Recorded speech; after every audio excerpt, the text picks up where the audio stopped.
ፒያሳ ላይ ቤት በ3 ሚሊዮን ብር እየተሸጠ እንደሆነ ሰምተን ዛሬ ለማጣራት መጥተናል። እስቲ ቤተሰቦች ተከተሉኝና እናጣራለን።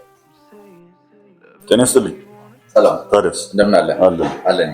ቤት በ3 ሚሊዮን ብር እየተሸጠ እንደሆነ ፒያሳ ላይ ሰማንና ይህን ነገር ማጣራት አለብን ብለን የመጣ ነው። እውነት ነው? እውነት ነው። ባንደና መጣችሁ ፈርዘርስ ያለውን ነገር ደግሞ አረፍ ብለን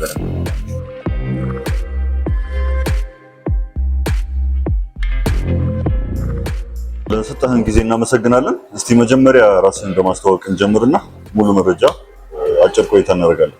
እሺ፣ በጣም አመሰግናለሁ ስለመጣችሁ፣ በጣም ደስ ብሎናል። እኔ ዳዊት እባላለሁ፣ በሜሪት ፕሮፐርቲስ የሽያጭ ሱፐርቫይዘር ነኝ። አመሰግናለሁ አቶ ዳዊት። ሜሪት ፕሮፐርቲስ እንግዲህ ፒያሳ ላይ ከ3 ሚሊዮን ብር ጀምሮ ቤቶች እየሸጠ ነው የሚል ነገር ሰማንና ይህን ነገር ማጣራት አለብን ብለን የመጣ ነው። አጠር ያለ ቆይታ እንድናደርግ ስለፈቀድክልን እናመሰግናለን። እስቲ ሰፋ ያለ መረጃም በዚህ አጋጣሚ ለተመልካቾቻችንና ለአድማጮች እንድታደርስልኝ ይጋብዛሉ።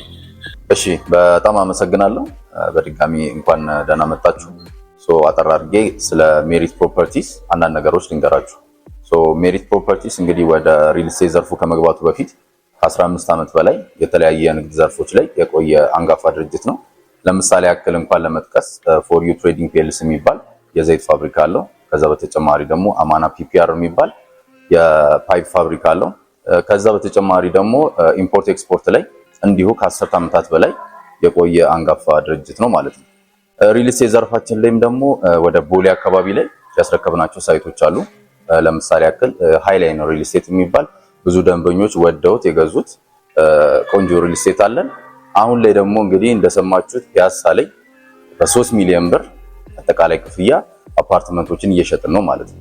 ሎኬሽናችን ኤግዛክትሊ የሚገኘው አራዳ ፓርክ እና ፍሬንድሺፕ ፓርክ መሀል ላይ ነው፣ ወይ ደግሞ በድሮ አጠራራችን ሪበከንቱ የምንለው አካባቢ ላይ ነው ማለት ነው። ስለዚህ በጣም ፕራይም የሆነ ሎኬሽን ነው። እዚህ ሎኬሽን ላይ እንግዲህ ቤቶችን 3 ሚሊዮን ብር አውጥተን እየሸጥን ነው። ፈርዘር ኢንፎርሜሽን ደግሞ ቀስ እያልን በደንብ አስረዳችኋለሁ። አመሰግናለሁ። መልካም፣ እንግዲህ እስቲ ስለ ፕሮጀክቱ ደግሞ አንዳንድ ነገሮች ንገረንና ምን ያህል ካሬ አማራጮች ነው የቀረበው፣ ስለ ማስረከቢያ ጊዜው፣ ቢልዲንጉ ራሱ ወይም ህንፃው ምን ይዟል የሚለውን ታብራራለን።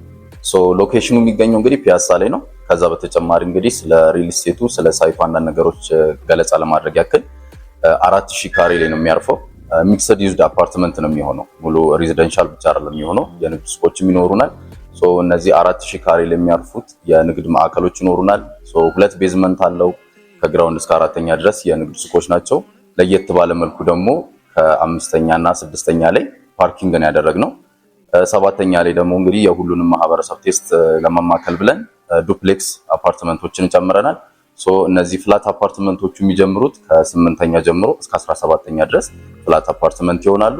ከላይ እንግዲህ ለሰርግ፣ ለልደት፣ ለተለያዩ ፕሮግራሞች የሚውሉ ቴራስን ያማከለ የጨመረ ነው ማለት ነው። መልካም፣ እንግዲህ አቶ ዳዊት እዚህ ጋር በቀኝ በኩል የአንድ ዲስፕሌይ ይታየኛል። የፒያሳ ሳይታችሁ ይመስለኛል እና ቀረብ ብለን ማየትም ከቻልን ብናየው መልካም ይመስለኛል። አዎ ልክ ነህ። ይሄ ነው እንግዲህ የሳምፕል ፕሮጀክታችን አሁን ለማሳያ ያቀረብ ነው። ፈርዘር ደግሞ ሲጠጋ ብለን ያለውን ነገር በደንብ ላሳየ። እንደነገርኩ ይሄ ሳምፕል ነው።